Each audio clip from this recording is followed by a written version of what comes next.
Casa Girl. Of course, Martin, nandito it's naman. good to Oh my see you God. again. I miss you, madam. Hello, kamusta kayo? Buti na lang talaga kasi, alam mo, na-feature ako ni madam sa show niya, yung pasabog na show niya na KMJS.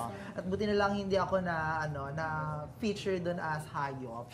As tao pa din naman. Bakit naman ko talaga Charot. sasagot? Pero, syempre, di ba maraming mga bagong endangered ngayon, mga gano'n. Charot, hindi pala. Well, in fairness, madam, hello. Hello. Kamusta ka sa inyong Mwah.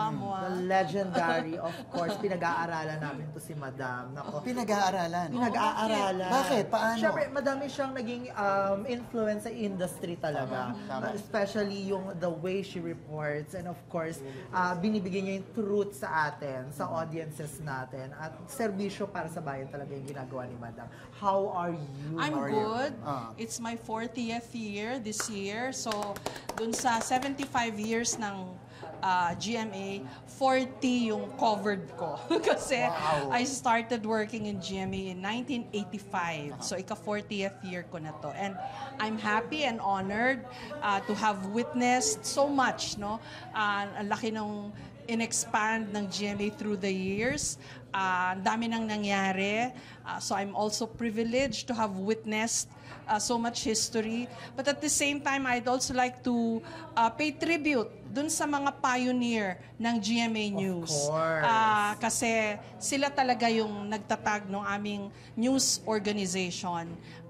Ang ganda ng history actually eh. So, if you'd care to listen, yung mga bata, alam ko medyo pag history na, Hindi. pero, Interesado sila dito, Miss pero Jess. alam nyo ho, ang umpisa ng GMA was something like may mga nawalan ng trabaho sa ABS-CBN during martial law. Nagsara yung ABS-CBN for the first time, and then so there was this bunch of former newsmen na walang trabaho, and they thought one day, bili tayo ng airtime. Mag-block time tayo sa GMA. So they bought airtime, and that was how GMA News was born. Kasi nung araw daw, ang kwento sa amin, si Uncle Bob would just grab the newspaper and read the news. Okay. So dyaryo lang binabasa niya, yun na yung news nung araw. Until this bunch of newsmen thought of buying block time in GMA and put up GMA News. So until na-absorb na sila ng network. So we really owe them our legs and our wings, itong mga pioneer ng GMA News. So, and of course, syempre, thank you din sa talaga namang passion ng pagserbisyo at paglahad ng katotohanan yes. sa mga Yung values kababayan. namin ngayon, we cannot claim credit for that because as you know, Martin, everything in news and public affairs is teamwork. Hindi pwedeng i-claim ng iisang tao yan. Exactly. So, yung values namin ngayon, we owe that to the pioneers. Yung fairness, yung balanced, responsible news coverage and reporting. Of course, accuracy. Vital yon. Lahat yan, minana namin from our pioneers. So, Pasabog. yun, yeah. Galing. Briefly, if I could mention all Go their ahead. names, Mr. Tony Seva, Tina Monzon Palma, Ray Vidal, June Bautista, Tony Lozano, si Mang Vic, our director, si Tata Steve Serna, yung mga cameraman namin, yung cameraman ko na si Rick Villegas, si Boy Sonsa, si Nap Pineda, si Willie Lucas, si Dandy Seva, marami pang iba. So, ayun, at yung mga naging kasama din namin sa production side, Marisa Flores, si Kelly Vergel de Dios, si Ricky Menjola, lahat yon kasama namin na nagbuo nitong aming news organization. So, nasisenti lang ako kasi it's the 75th year of GMA. So, I'd like to pay homage and tribute dun sa mga nakasama namin through the years. Ma'am Jess, you mentioned this is your 40th anniversary here. Napakaraming mong napagdaanan. Meron ka bang memorable moment, memorable coverage na ma-pick out mo dyan na talagang favorite ko to, hindi ko makakalimutan to? Hindi ko makakalimutan, Martin, unfortunately, yung mga masasama. Uy, okay. Yung mga buwis buhay na coverage Yeah. namin. Correct. And how we survived to tell the story, di ba? We survived landmine explosion in Afghanistan. Laging pinapalatas-tas yan. We survived going to the Spratlys at the time na wala pang wala pang masyadong alam yung mga kababayan natin kung nasan ba yung Spratlys. We rode a small Air Force airplane, and then hindi nahanap yung Pag-asa Island, the biggest island na kiniklaim ng Pilipinas. And then we returned back. We were supposed to go back to Puerto Princesa, pero naligaw yung aming eroplano. Yung pala nandun na kami sa dulo ng Palawan. In the meantime, we were given up for dead in Manila, and my office mates were already preparing our obituaries, and our relatives had been told, and they were already praying for us. But fortunately, by some miracle, our pilot found a small island where he managed to land the plane with very little fuel.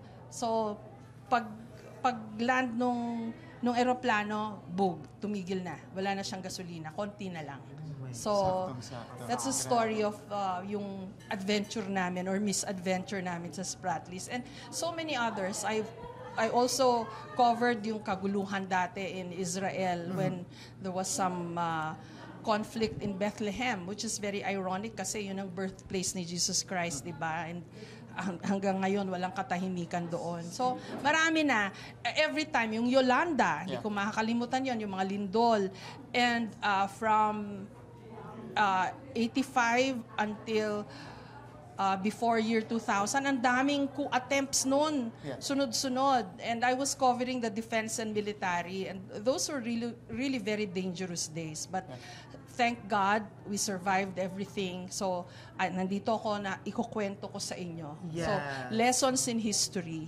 Alam mo, gusto ko pang mapakinggan yung mga kwento ni Ma'am Jess. Unfortunately, Ma'am Jess, we have to wrap it up. But Yes. just on a final note here, how proud are you of GMA News, first off, that it got to where it is right now? I'm This wearing status. it. You're wearing it? Yes, Exactly. this is GMA News. And that you're part of the Yes. 75th And then anniversary. sa likod, it says, Oo nga, no? Walang kinikilingan, walang pinoprotektahan, serbisyong totoo lamang. Wow. So I wear my belief. Si Ma'am Jess lang ang nakapag-customize niyan kay Mr.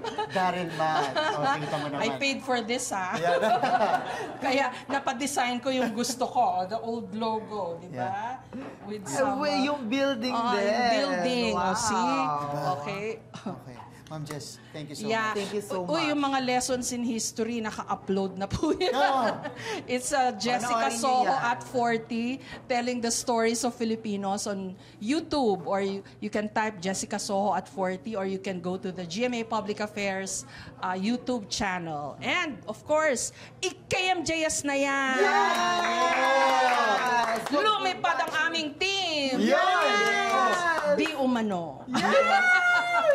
Thank you, Ma'am Jess. Salamat. Salamat po. Happy 75th, mga kapuso. Maraming salamat po sa lahat ng inyong pagsuporta sa GMA News and Public Affairs. So, Wow. Pero maraming salamat Yes. din, Miss Jessica. So, palakbakan naman tayo kay Ma'am wala Jess ko kami dito. dito kung hindi dahil sa inyo. Yeah. Thank you.